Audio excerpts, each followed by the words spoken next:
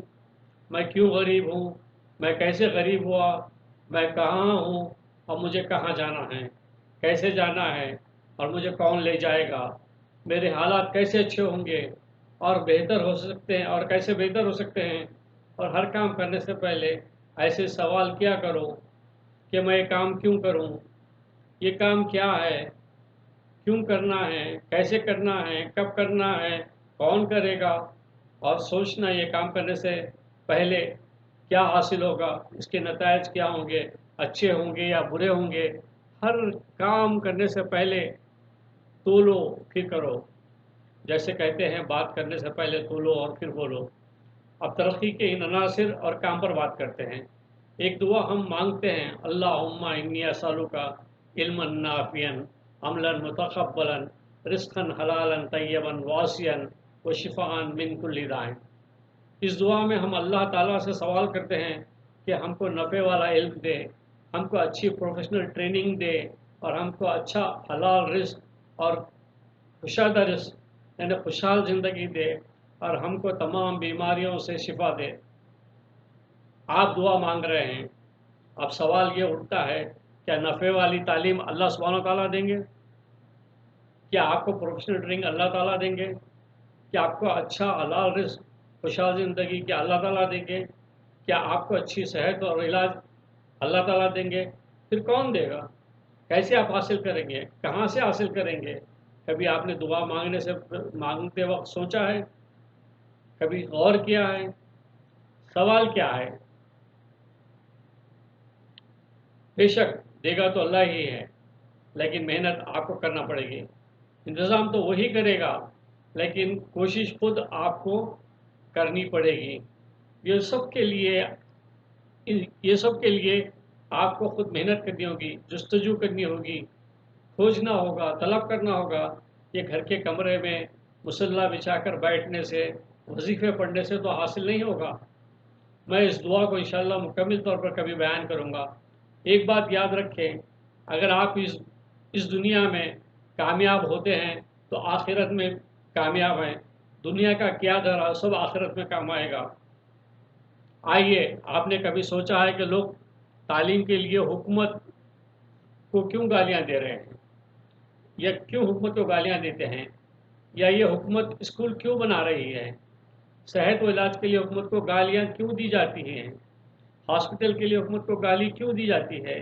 بے روزگاری کے لیے حکومت کو گالی، میڈیکل کالج کے لیے، انجینئرنگ کالج کے لیے حکومت کو گالی، روڈ کے لیے حکومت کو گالی، گارڈن کے لیے حکومتوں کو گالی، فضائی گندگی کے لیے، کچرے کے لیے، سب کے لیے ہم حکومت کو گالی دیتے ہیں۔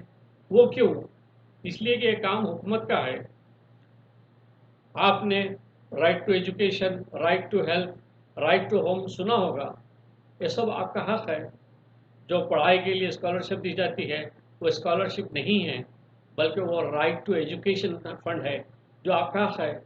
کیونکہ آج کل گورنمنٹ کالجز، اسکول اور پروفیشنل کالج، انجینئرنگ اور میڈیکل کالج نہیں بنا رہی ہے، تو گورنمنٹ اس کے عوض ایجوکیشن حاصل کرنے کے لیے اپنے شہریوں کو پیسہ دیتی ہے، فیس دیتی ہے، ایجوکیشنل فنڈ دیتی ہے، تاکہ آپ تعلیم حاصل کریں، اعلیٰ تعلیم حاصل کریں، کیونکہ یہ ہمارے اسٹیٹ کے کام آتی ہیں۔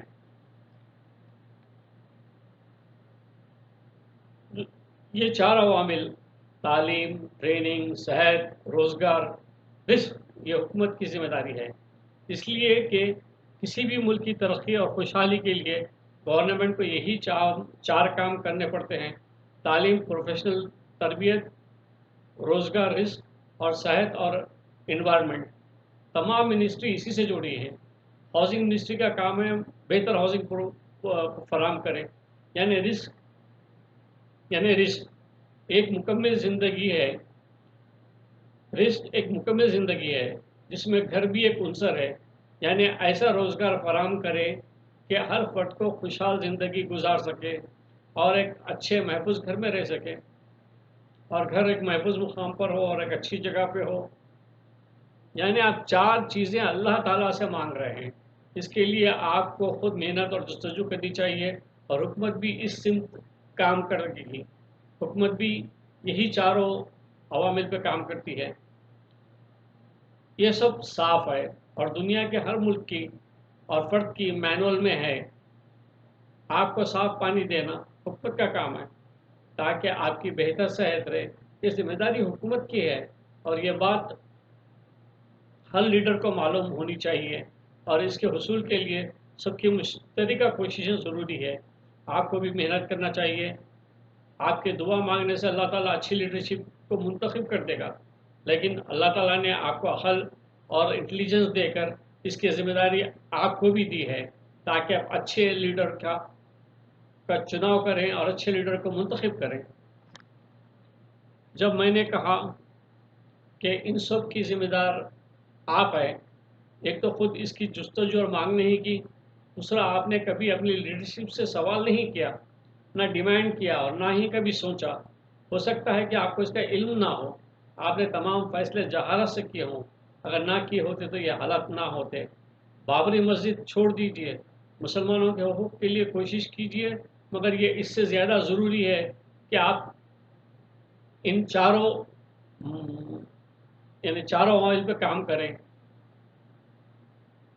آپ کو لاک ڈاؤن کر کے جو بجایا گیا، پیٹا گیا، اور جو لیڈر بن رہے تھے سب کو پولیس نے ڈنڈا پھیلا، کوئی لیڈر آپ کے کام نہیں آیا. اگر حکومت چاہے تو مسلمان ایک ڈیڈ وائر ہیں، اس لیے حکومت سے اور اس لیے حکمت سے کام لیں، دور اندیشی سے کام لیں. اپنے اندر پہلے قوت نفاذ کی طاقت پیدا کریں. یہ طاقت اپنے حقوق کے ڈیمانڈ اور سوال کرنے سے پیدا ہوتا ہے. آپ گورنمنٹ سے سوال کریں، پوچھیں، اپنی تعلیم کے لیے، اپنے پروفیشنل کورسز کے لیے، اپنے روزگار کے لیے، اپنی صحت اور انوائرمنٹ کے لیے حکومت سے، اپنے لیڈروں سے سوال کریں. اس کے آپ کیوں ذمہ دار ہیں؟ اس کے آپ کیوں ذمہ دار نہیں ہیں؟ یہ سمجھانے کے لیے سوشل میڈیا پر اکثر ایک پوسٹ آتی ہے، پاکستان کے پس منظر میں ہے، یہ آپ اور ہم پر بھی پکا فٹ ہوتی ہے. کہتے ہیں کہ چوروں کے ویسے کئی قسمیں ہوتی ہیں. ہم یہاں 2 چوروں کی بات کرتے ہیں، ایک عام چور، دوسرا سیاسی چور. عام چور کی نظر آپ کے مال پہ، آپ کا بٹوا، آپ کی گھڑی، موبائل، آپ کا بیگ اور گاڑی وغیرہ پر ہوتی ہے. وہ یہ چھین لیتے ہیں یا چرا لیتے ہیں. دوسرے سیاسی چور ہیں، یعنی آپ کے ہمارے لیڈر. یہ آپ کا مستقبل، آپ کے خواب، آپ کے جاب یا پروفیشنل ٹریننگز، آپ کی تعلیم، آپ کی صحت، آپ کا سکون اور چہرے کی مسکراہٹ چھین لیتے ہیں، یہاں تک کہ آپ کے بچوں کا مستقبل بھی. لیکن غور و فکر کرنے کی بات ہے، ان میں عجیب و غریب بنیادی فرق ہوتا ہے. عام چور آپ کا انتخاب کرتا ہے اور آپ کا مال چراتا ہے، اور سیاسی چور جس کا انتخاب آپ خود کرتے ہیں، آپ ہی اس کو چنتے ہیں، کیونکہ یہ آپ کا فیصلہ ہے، اس کو آپ نے منتخب کیا ہے، اس لیے اس کے ذمہ دار آپ خود ہیں. جہاں 40 سال 30 سال سے ایسے ناکارہ فضول لوگوں کو آپ خود منتخب کرتے رہے ہیں، اور اس لیے کہ وہ لیڈر آپ کی اور آپ کے دین کی حفاظت کرے. جو لوگ اپنے تشخص اور اپنے دین کا خود حفاظت نہیں کر سکتے، وہ چاہتے ہیں کہ ایک لیڈر ان کا تحفظ کرے.